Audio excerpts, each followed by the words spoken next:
여러분들은 상상하지 않으셨을지 모르지만 저는 행복을 경제 성장률로부터 찾아갑니다. 어떤 특별한 사건 사고의 영향을 우리가 제외시킨 무빙 에버리지 것 같으면 경제 성장률이 대세 하락하는 모양이 보이시죠? 화면에서 대세 하락하고 있죠? 저 경제 성장률의 대세 하락은 뭘 의미하느냐? 경제 성장 동력의 상실을 의미합니다. 왜 이렇게 젊은이들이 괴로운가? 그게 경제가 성장하지 않기 때문에 오늘보다 나은 내일이 없기 때문입니다.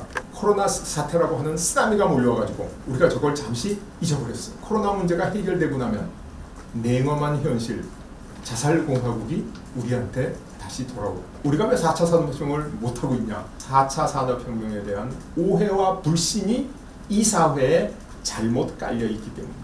2018년 직업의 미래 보고서가 새로 나왔습니다. 법의를 조금 느리고 기간도 2022년으로 느려서 뭐라 그랬냐?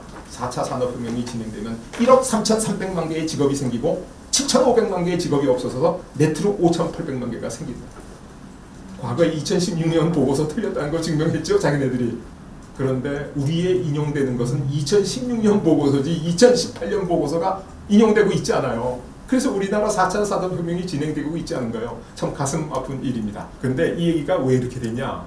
산업혁명 때 러다이트 운동이라는 게 있었습니다.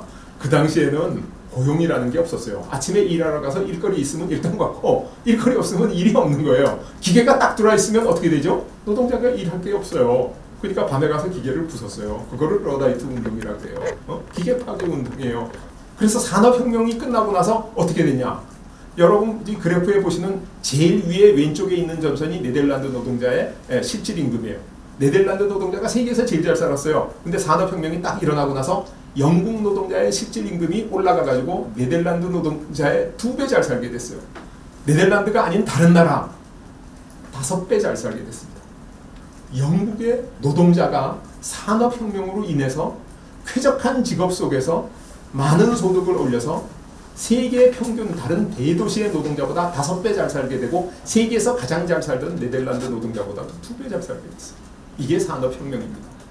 빈부격차가 커진다. 빈부격차가 커진다는 얘기는 가속하는 산업사회 저렇게 발전합니다. 후발국은 늦게 발전하면 뒤늦게 발전해요. 절대격차의 비교는 점점 더 커집니다. 세원을 확대해야 됩니다. 우리나라에 더 많은 벤처기업을 만들고 더 많은 벤처기업이 중견기업이 되고 더 많은 중견기업이 대기업이 되고, 그래서 세원이 확대돼서 부자가 많아지면 어떻게 되냐?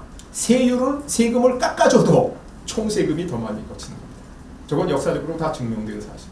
프랑스는 인구가 영국의 3배가 넘습니다. 근데 영국하고 프랑스가 치열하게 전쟁할 때 영국이 항상 이겼죠? 어떻게 이겼냐? 세금이 더 많이 거쳤어요. 그럼 영국은 인구는 3분의 1인데 어떻게 해서 세금이 더 많이 거쳤냐? 영국이 산업혁명을 해서 기업이 많이 생겼어. 고용이 늘어났어. 중견기업이 많아. 대기업도 많아. 그래서 세금 많이 거둔 거예요. 그러니까 지금 가난한 사람을 가난으로부터 구제하고 사회 안전망을 높일 수 있는 유일한 방법은 어떻게 되는 거죠?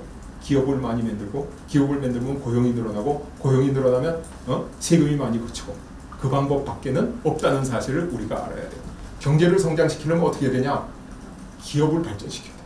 기업 없이는 경제가 성장하지 않아요. 그런데 제가 연구를 하다가 놀라운 사실을 발견했어요. 뭘 발견했냐? 네덜란드라는 조그만 나라에서는 노동자가 정말 잘 사는, 국민 대중이 잘 사는 나라가 있다는 걸 처음 발견했어요. 그래서 제가 나는 네덜란드 역사와 사랑에 빠졌다 라고 표현할 만큼 왜 이 나라는 잘 살았냐? 그 당시에 기록해 볼 것 같으면 네덜란드 노동자의 식탁에 빵과 우유, 낙농제품, 신선한 과일과 야채, 그리고 고기, 이게 다 올랐다는 거예요. 그렇게 잘 먹은 노동자는 지구상에 없었습니다. 네덜란드의 세계 최초의 기업 VOC, 동인도 회사, 연합동인도 회사라는 회사가 생겼는 거예요. 그래서 네덜란드 사람들은 근로소득 외에 자본소득을 갖게 된 거야. 자본소득을 누가 가졌냐? 총독부터 하녀까지 동인도 회사의 주식을 가졌다. 물론 차이는 있겠지만, 그래서 대중이 잘 살게 된 거예요. 그 다음 대중이 잘 살게 된 나라가 어디야? 영국이에요. 그래서 인류 문명사를 통해서 사치품의 소비자는 특권층이었는데 영국에서 일반 대중이 사치품 소비를 하기 시작한 거예요. 그것을 영국 역사에서 소비혁명이라고 불러요. 이건 혁명이야. 일반 대중이 사치품을 쓰기 시작했으니까.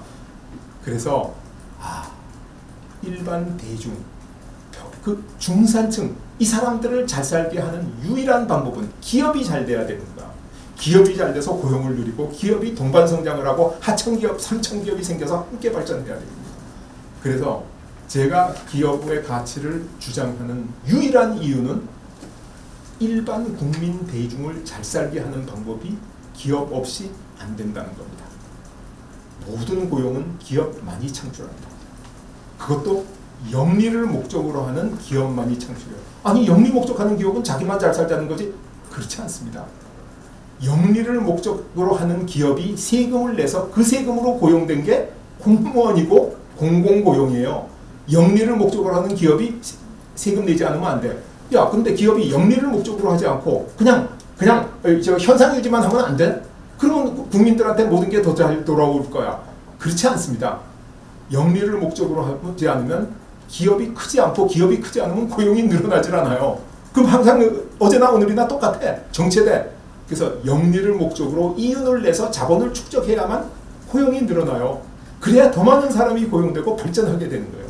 그래서 비영리 기업이 중요한 게 아니에요. 국가 발전의 동력, 국민 행복의 원천, 이게 영리 기업의 이윤이 축적이에요. 우리가 그걸 알아야 돼요.